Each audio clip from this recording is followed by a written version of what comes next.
안녕하세요. 김유라입니다. 오늘은 신영철 박사님의 그냥 살자라는 책 가져왔습니다.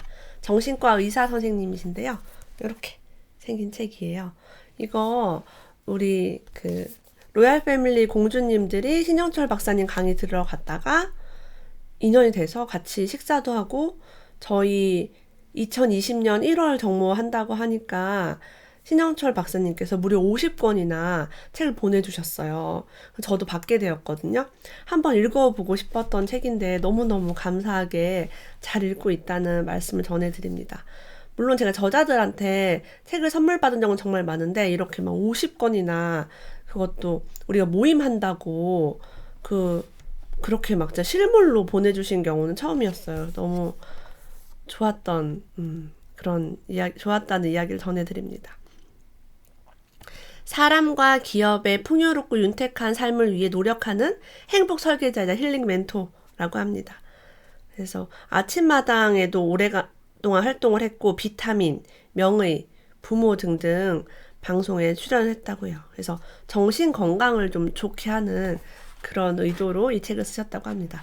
읽으면서 이러면서 막 감탄하면서 우리가 이럴 때 이런 마음이 들고 저럴 때 저런 생각이 들고 이럴 때 슬프고 이럴 때 기쁘고 이런 것들을 알 수 있게 되었습니다. 스트레스를 없애고 싶으시다면 이 책을 한번 꼭 읽어보시길 추천해 드릴게요. 지난 30년간 연구해온 스트레스를 한 방에 날려버리는 비법을 모두 전수해 드리도록 하겠다. 잘 듣고 이것만 지키면 더 이상 스트레스로 고민할 필요가 없다라고 합니다.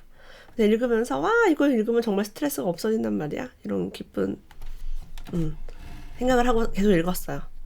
어떤 어려움이 와도 늘 긍정적으로 생각하라. 욕심을 버리고 마음을 비워라. 술, 담배를 멀리하고 규칙적인 생활을 하라. 충분히 자고 휴식도 취하며 균형 잡힌 식사를 하라. 일과 가정의 균형을 지켜라. 열심히 운동도 하라. 시간 관리를 잘 하라. 100세의 시대를 준비하라. 높은 자존감도 유지하라. 자, 이게 스트레스 없이 사는 법인데 불행한 사실은 이것을 일상으로 적용하는데 너무 어렵다는 것입니다. 자, 그러면 우리는 어떻게 살아야 할까요? 그러니까 뭐 공부 잘하는 법, 스트레스 안 받는 법, 성공하는 법 다 알고 있어요, 우리는. 행동이 안 된다고. 그죠? 스트레스는요, 그 자체도 중요하지만 사실 어떻게 반응하느냐가 더 중요하다고 합니다. 똑같은 스트레스를 받는데 멀쩡한 사람이 있고 스트레스 때문에 심각한 질병에 걸린 사람이 있다고 합니다. 상사가 말도 안 되는 요구를 해도 적당히 웃으며 넘기는 직원이 있지만 못 해먹겠어요 하고 사표를 던지는 직원도 있대요. 저는요, 제가 회사 다닐 때 은행을 11개월 다니고 때려쳤습니다. 왜? 성격이 더러우니까 이렇게 누가 뭐 시키고 뭐 막 실적 같은 거 압박 주니까 너무 화가 나서 그냥 버리게 되더라고요. 그래서 우리는 사람마다 스트레스를 받아들이는 게 다릅니다. 그래서 뭐 그런 거 가지고 그래 라고 말하면 안 돼요. 어떤 사람은 막 정말 너무 힘들 수 있다는 거죠. 마음에도 맷집이 있대요. 이걸 바로 회복 탄력성이라고 한다고 합니다. 실패를 두려워하지 말고 도전하라고 하는 이유는 간단하대요. 넘어지고 일어서면 회복 탄력성이 커진다고 합니다. 한 번 맞았다면 다음에는 비슷한 정도의 펀치를 맞아서는 결코 넘어지지 않는다. 펀치를 한 번도 맞아보지 않은 선수는 잽을 맞고도 쓰러진다. 평생 좌절이라고 겪어본 적이 없는 잘난 사람들이 별일 아닌 것처럼 보이는 스트레스 상황에서 극단적인 선택을 하는 상황을 가끔 봅니다. 너무 성공한 사람, 공부 진짜 잘하는 사람들이 좌절을 할 수도 있어요. 어려서부터 개고생을 하며 맷집이 커져서 온실 속의 화초가 세상 힘들다고 징징대고요. 오히려 개고생하는 사람들이 강할 수가 있어요. 그래서 저는 지금 생각하니까 악플을 되게 많이 겪었거든요. 악플이 너무 두려웠는데 제가 방송도 지금 한 7년째 하고 있고 책 강의도 한 6년째 하고 있고 책도 낸 지가 이제 여러 해가 됐기 때문에 악플을 겪으면 겪을수록 별일 아니구나. 계속 맞아보니까 안 아프더라고요. 이걸 회복 탄력성이라고 한다고 합니다. 중년기 사망의 주요 원인이 고혈압과 협심증이라고 해요. 이런 걸 우리가 심혈관계 질환이라고 하죠. 그래서 우리 보험 가입할 때도 이런 쪽을 금액을 좀 크게 하잖아요. 너무나 좀 흔한 고혈압이랑 협심증, 뭐 심근경색 이런 거 너무 흔한 병이니까. 근데 이거는 스트레스와 밀접한 관계가 있다고 합니다. 우리 먹는 거 많이 신경 쓰잖아요. 그것도 중요하지만 억눌린 감정이나 분노가 적절하게 해소되지 못하고 쌓이는 경우 자율신경이 부조화가 돼서 혈압이 높아진다고 합니다. 제가 그래서 여러분들한테 늘 할 말을 하고 살자라고 얘기를 하고 그 사람 앞에서 내가 하고 싶은 말을 못했을 때 뒤에 가서 쌍욕이라도 하자라고 하는 게 이 억눌린 감정과 분노가 쌓이면은 병으로 될 수 있어요. 자, 우리는요, 긴장된 자리에서 밥을 먹으면 소화가 안 됩니다. 여러분도 그런가요?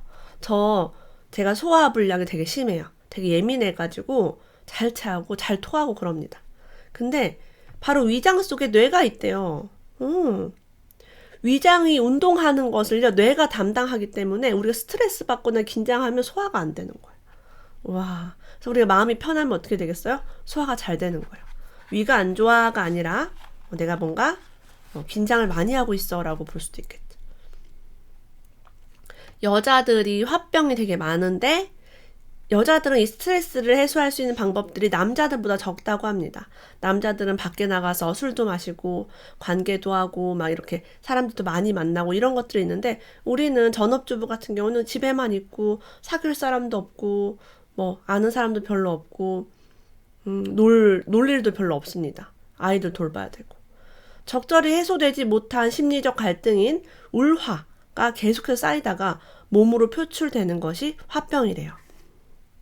이런 사람들은 뭐 가슴이 답답하다, 뭐 가슴이 뛴다, 뭐 어디가 아프다 하지만 검사해보면 아무 이상이 없다고 합니다. 이런 상태가 지속되면 다른 신체적 질환과 우울증 같은 정신적 질환이 동반됩니다. 그래서 우리가 행복하지 못하게 되는 거죠. 몸이 안 좋아지면서 같이.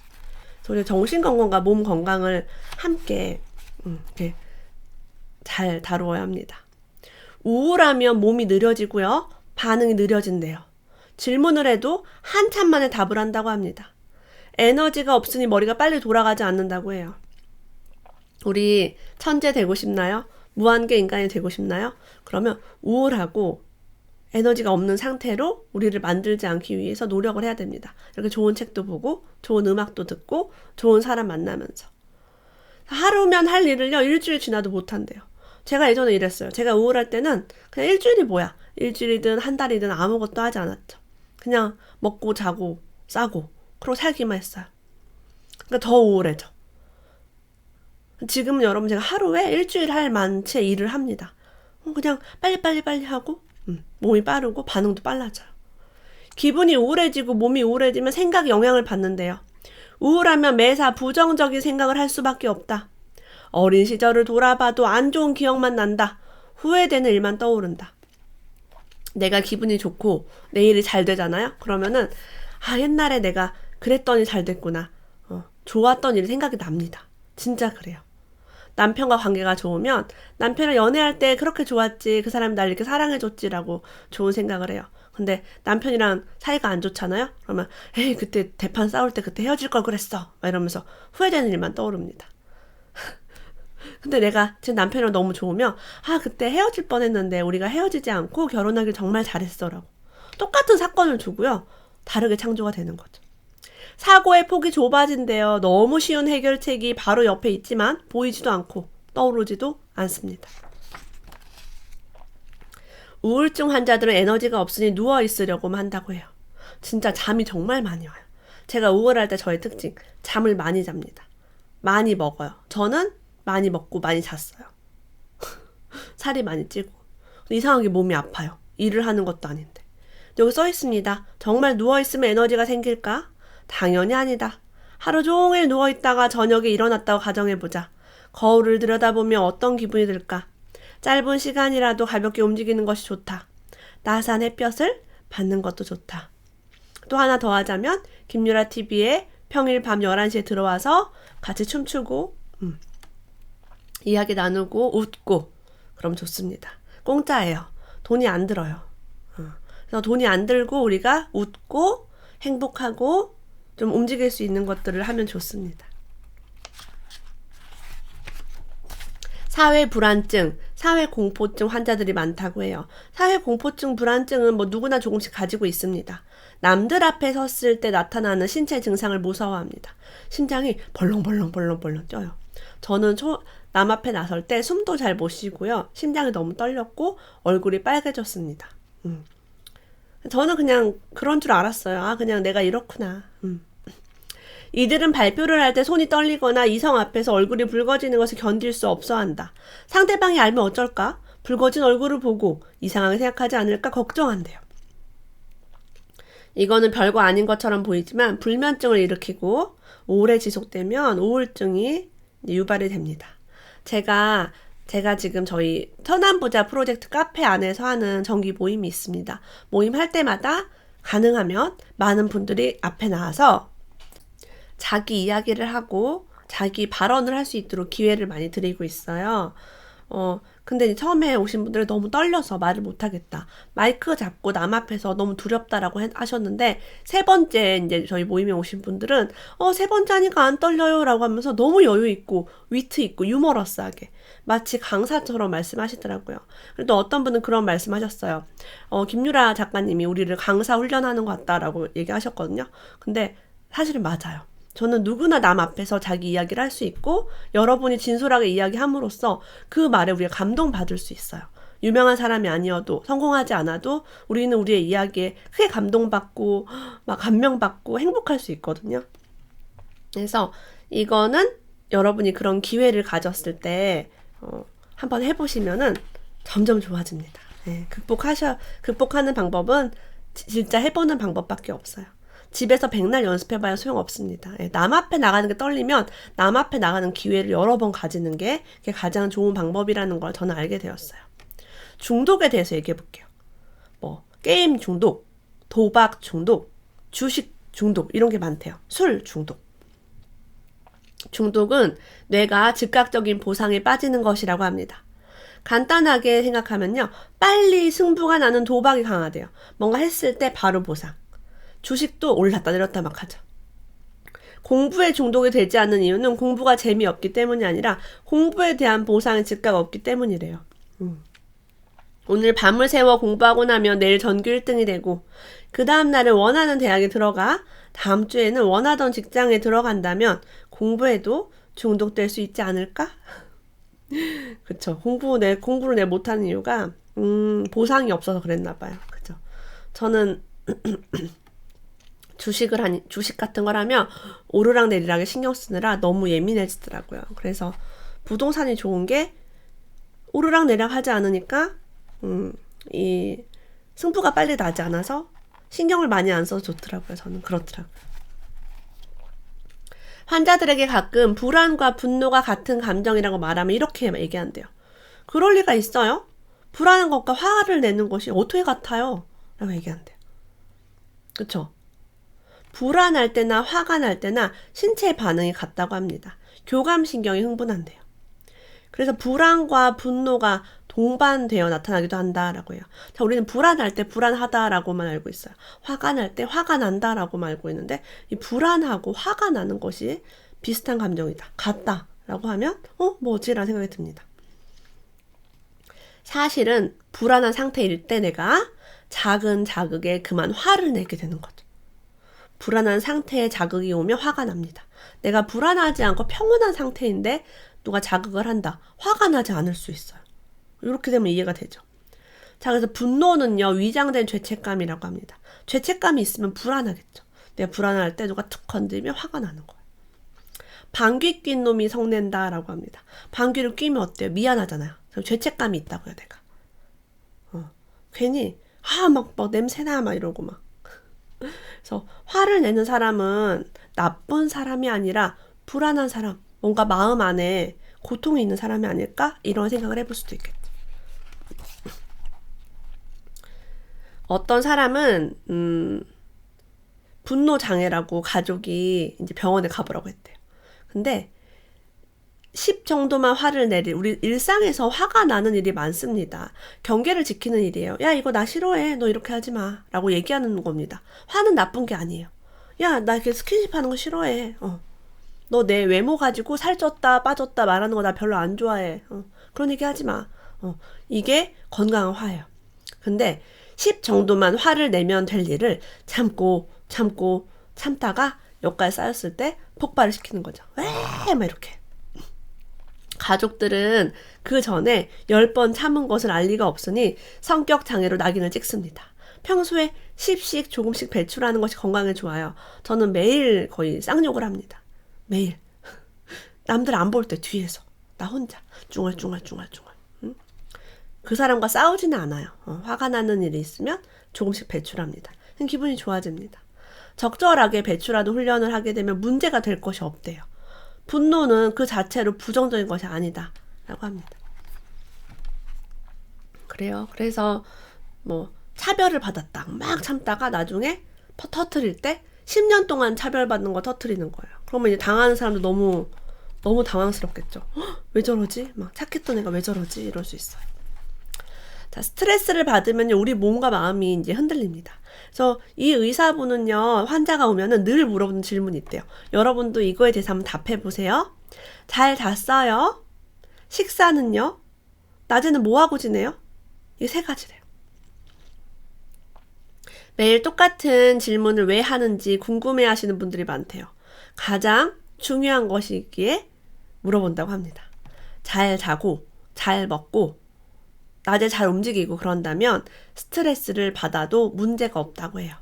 우리가 만약에 잘 자고 잘 먹고 낮에 뭐 활동 잘하고 지내고 있다면 여러분 삶에서 스트레스가 있다 하더라도 문제가 되지 않습니다. 이거를 회복할 수 있어요.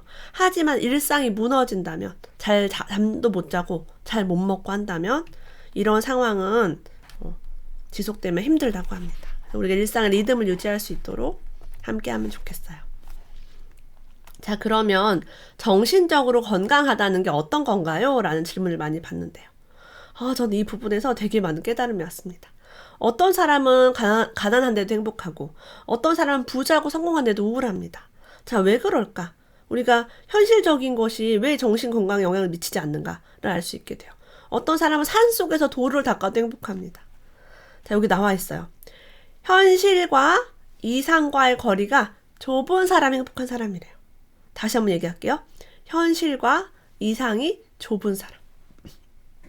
예를 들면은 나는 뭐 월 100만 원만 받아도 좋아. 그럼 월 100을 받아요. 그럼 좋지. 근데 월 100을 받고 있는데 1억을 벌고 싶어요. 연봉을. 그러면 나는 우울해 라고 생각합니다. 나는 아이를 셋을 낳고 싶은데 아이가 하나만 생겼어요. 그러면 나는 왜 아이가 안 생기지? 우울한 거예요. 근데 그냥 내가 가진 것에 만족하는 사람이 행복한 사람인 거죠. 이 2가지 거리를 좁히려고 노력하는 사람이 정신적으로 건강한 사람입니다. 이 현실과 이상이 일치하는 사람이 진짜 행복한 사람이고 진짜 부자라고 할 수 있겠죠. 불안, 우울과 같은 다양한 증상으로 환자들이 이제 정신과에 옵니다. 근데 그들은요, 꿈도 거창하고 목표도 그럴듯하대요. 꿈이 없는 게 아니라고 합니다. 근데 그런 목표를 가지는 것만으로도 충분히 칭찬을 받을만 하지만 문제는 현실이래요. 그래서 낮에는 뭐 하고 지내세요? 라고 하니까 꿈은 되게 커. 뭐 연봉 1억, 뭐 성공하는 거. 근데 답이 없대요. 매일 오후까지 늦게 누워서 자고요. 밤에는 게임하고. 그게 일상이래요. 부자 되는 꿈이 있지만 그냥 누워서 자고 게임만 하는 거예요. 도대체 꿈이 무슨 의미가 있단 말인가? 라고 얘기한대요. 그래서 꿈을 꾸면 현실이 되는 게 아니라 그 꿈이 있으니까 오늘 무엇을 하고 그 꿈을 위해서 이번 주에는 무엇을 할 건지 현실적으로 생각을 하라고 합니다. 어떤 사람은 유명한 작곡가가 되고 싶어요. 뭐 이런 식으로 얘기하는데 실제 그거에 대한 준비를 하고 있지 않다고 해요. 그래서 큰 목표를 가지는 것은 꿈의 기본이고요. 꿈은 하루의 계획을 만들어서 나를 행동하게 해야 그 진정한 꿈입니다. 그래서 여러분이 10억 벌기 이런 것보다는 하루에 5만 원 벌기 이런 거 어때요? 하루에 5만 원이면 한 달이면 150만 원이고 1년이면은 1725만 원이에요. 이런 식으로 구체적으로 숫자로 적어보세요. 부자 되기 이런 게 아니라 뭐 해보기. 책 읽기가 아니라 책 하루에 몇 장 읽기, 뭐 반권 읽기 이런 것도 굉장히 좋겠죠. 너무 좋은 내용이 많아서 제가 절반만 리뷰하고 나머지 반은 다음 영상 때 리뷰하겠습니다. 오늘 신영철 박사님의 그냥 살자 함께 읽어보았습니다. 오늘도 함께 해주셔서 감사합니다. 다음에 또 만나요.